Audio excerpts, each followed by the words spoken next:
The Batman was a absolutely fun and fantastic movie that, honestly speaking, is going to keep Batman fans having a good time.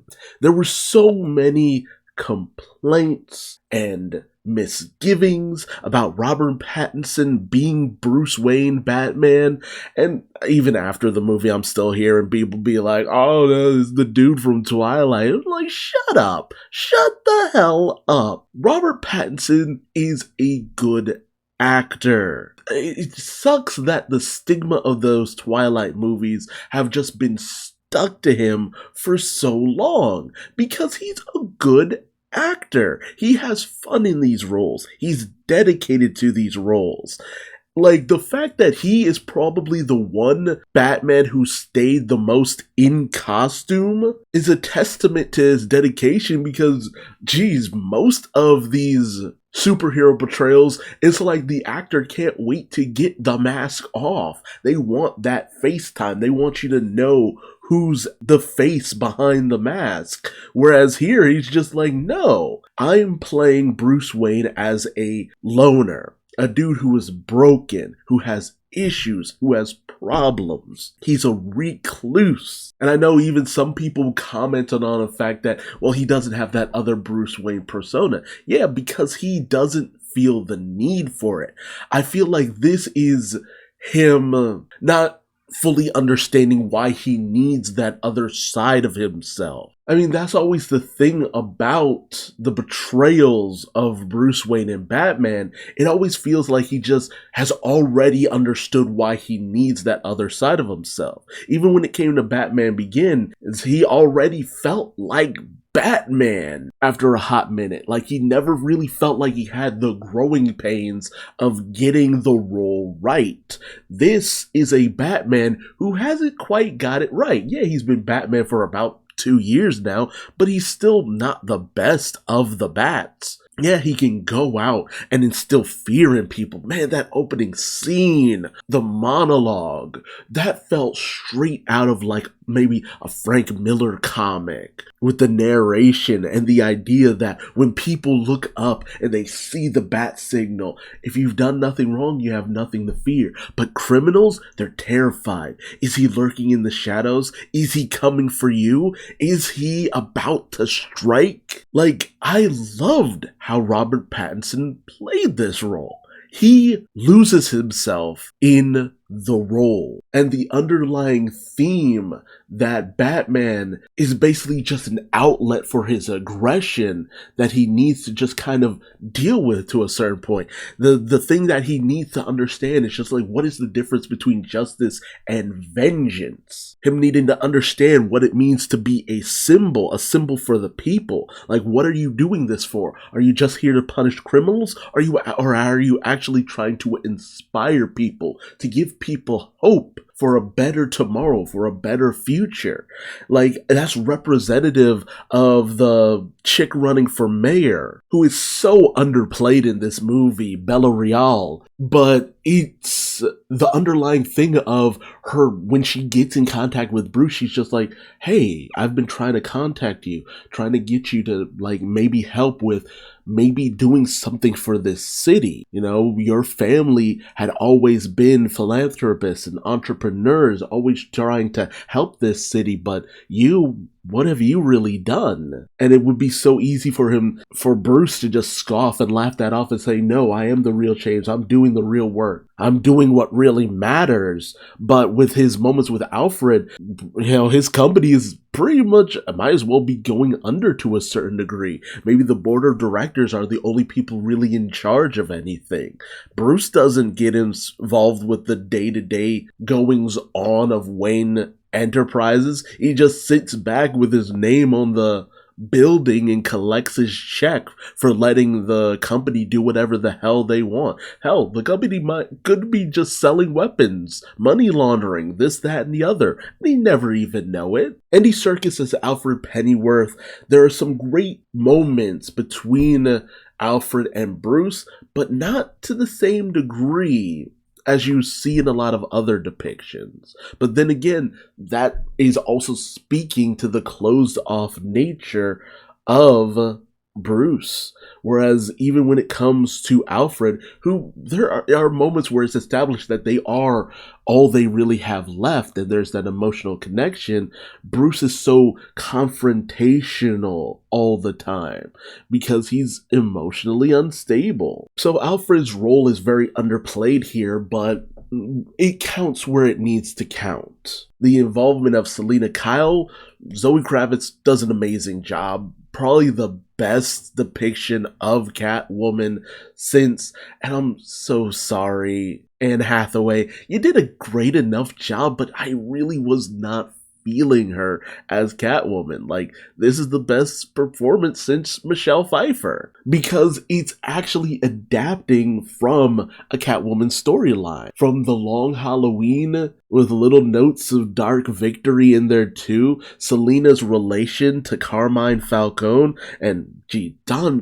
Turturro as Carmine Falcone, I never saw that one coming. That one took me so off guard. And John Turturro loses himself in the role too. And the relationship between Selina and Carmine Falcone, it's the most fleshed out it's really been. And I'm saying that with the fact that The Long Halloween was released not even that long ago, animated form. So it's just like you're getting a double dose of the whole Selina and the Falcone situation. Now, nowadays in comics, that whole backstory has kind of been eliminated, which is unfortunate, but I'm kind of okay with it too. I don't know, it's a mix of emotion, but Selina is played so good and so well.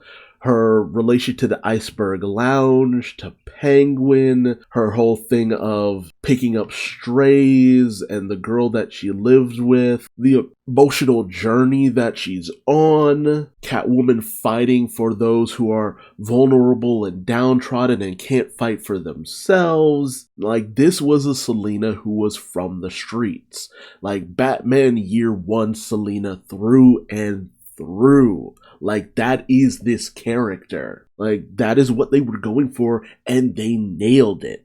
They were going for a specific through line for this character's story. Now, will she appear in the next movie? It's hard to say because, I mean, Falcone dies by the end of this, and it really does make me wonder what else is there really to do with her character aside pursuing the will they won't they with Batman. But I love how she rides the line between being a hero and being a bit of an anti-hero. She's not afraid to kill. She's not afraid to take down people left and right. She has dubious moralities, but she's always doing it for the right reasons. It's a great depiction. And I like that it isn't just Michelle Pfeiffer's Catwoman all over again. It is Zoe Kravitz's Catwoman. It is its own thing while also being an amalgamation pulled straight from the comic books. It is the best of Catwoman from the past, 30, almost 40 years of comics? So yeah, dude, more power to this depiction. Do I feel like she could carry a solo movie? I feel like you've told the best bits of story that you could with this character. But who knows? It might be worth exploring. Jeffrey Wright as James Gordon and the way he played off of Robert Pattinson, like, dude, like, I kept wondering, like, man, this older Jim Gordon, being helped out by Bruce Wayne, who seems so young, and I don't know if that's gonna work, but man, I loved every moment that James Gordon and Batman were together. Like, dude, that just felt amazing. And there are so many times when it feels like Gordon is kind of underplayed by Batman. Like, they're not on the same level, the same wavelength sometimes. Like, Batman is just so far above Gordon that Gordon just is the middleman. But no, here, man, Gordon was the shit. I'm sorry, Gordon was the shit here. I loved Gordon. He really went to bat for Batman when it really mattered.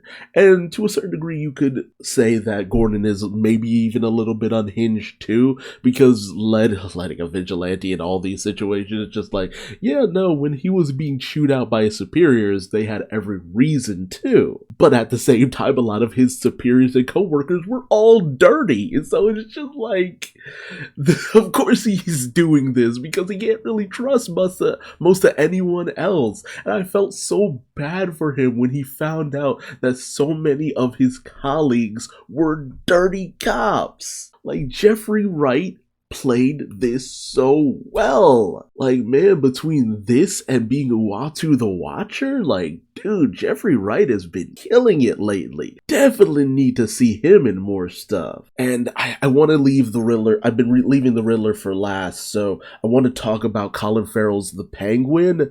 Dude, yes. This was the Penguin. Like, nothing against Danny DeVito. His portrayal of the Penguin was, love it. Like, honestly, there have been a lot of live action depictions of the Penguin that I've loved.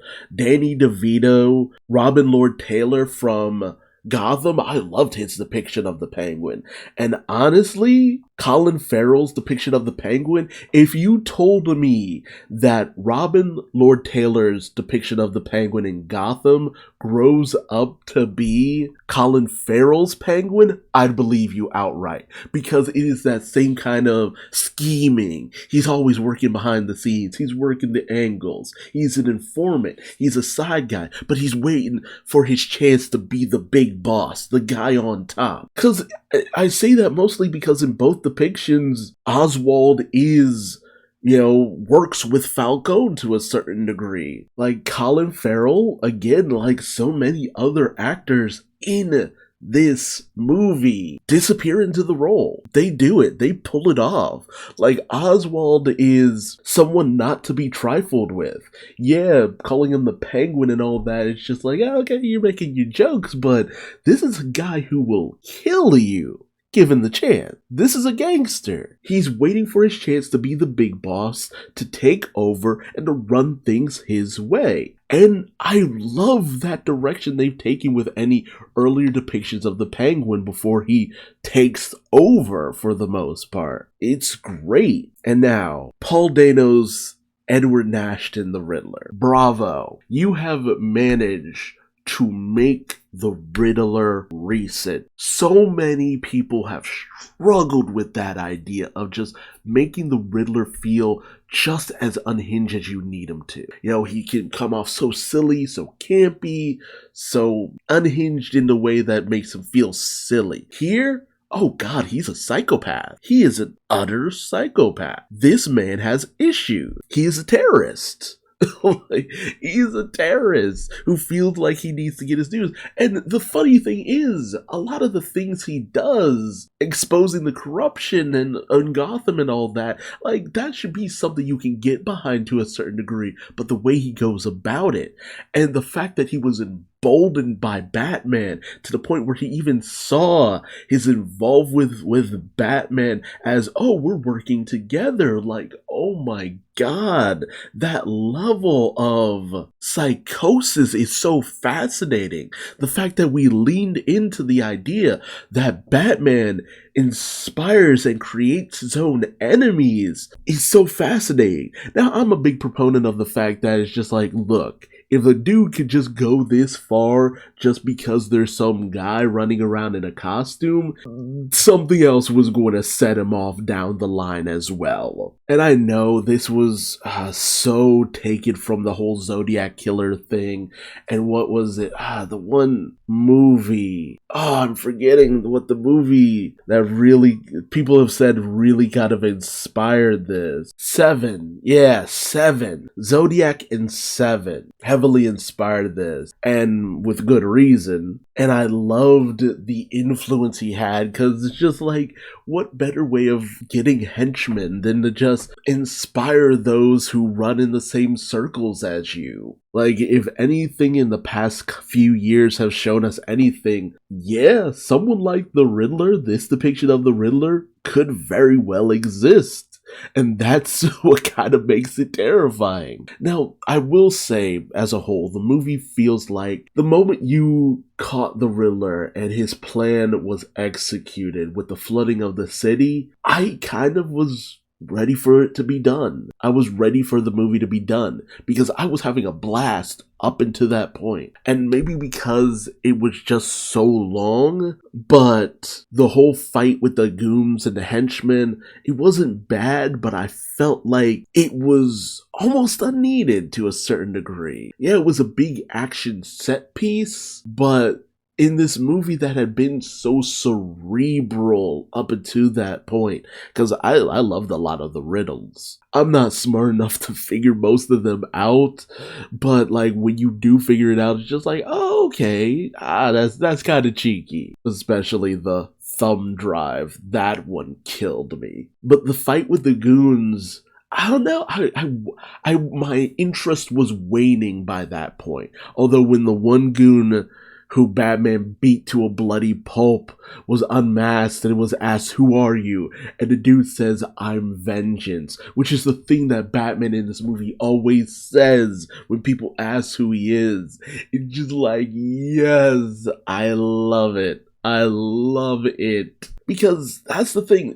In the comics, there's always a kind of emphasis put on the fact that Batman, when he first started out, wanting to inspire fear and terror in people. And yeah, he does that well, but there's always that kind of duality of, at a certain point, he needs to understand that he needs to inspire hope and the betterment in people, the positives in people. That's usually where Robin comes in. Yes, it's bad that he's bringing a young child into his crusades and all that good stuff, but as wrong and as terrible as it kind of is, Robin helps Batman be better, do better, strive for better, not be the, let's face it, lunatic that he, by all technical means, actually is. But that's such a minor gripe in my opinion for what is a fantastic movie. I can't wait to see what they do next. And with the Joker's appearance towards the end, I know a lot of people are just like, the Joker again. Rah, rah. I mean, I'm not really one of those people. I take what I get where I can get it. If the Joker's in the next one, cool. If he's not, cool. Like, just give me something fun. Like that's all I care about. Just give me something fun. I can't really say too much about Barry's depiction of the Joker because you barely really even get most of it, but I love the idea of maybe the Joker and the Riddler teaming up and maybe you get an adaptation of the War of Jokes and Riddles.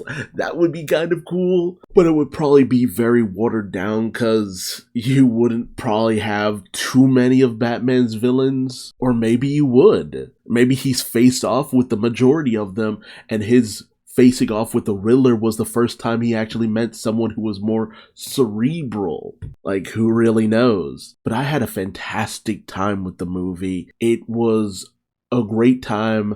I saw it in theaters. It really killed it. It really killed it. And the visuals in this were fantastic. Absolutely fantastic. Like, this was very cinematic. And I've heard from so many different YouTubers, especially High Top Films, that the Marvel movies were just going through the motions, they're CGI fest, that there's not a vision behind how they do things sometimes. And to a certain degree, I was kind of dismissing that because I don't hate the Marvel movies and the way they do things. Yeah, I get where he's coming from, but it is whatever. But man, when I saw that, all I could think of was High Top Films and his comments towards how a movie should be done. And I'm just like, damn it, damn it. He's all I could think of when watching this, because it's like, yep, no, this is a movie he's going to love. It's a movie he's gonna love, because this is a visual feast for the eyes. It's cinematic, it's meaningful, it's moving, it has a message, it has actors who just act their asses off in this movie. They lose themselves in the roles. I say that again and again and again and again. They lose themselves in these roles, and it is phenomenal. So I want to hear your thoughts on the Batman. Did this do it for you? My biggest gripe is probably that this has now kind of taken away from the Batman, the animated show, and I want that show to get more love. But yet again, another thing called The Batman about a younger Bruce Wayne who has only been Batman for a hot minute now, and his growth into being the true Dark Knight. So I won't lie, I'd be pretty down for seeing Robin in the next movie. If only just to see if they could pull it off. Like, who would be the next villain? I've heard rumblings of Mr. Freeze, and that would be fascinating. Like, could they pull it off without making it too campy? Again, let me know your thoughts in the comment section below. If you like this video, subscribe so you don't miss out on the next one. And until then, I've been Duuz-Diz-Din, and I hope to see you later. Till then, bye-bye.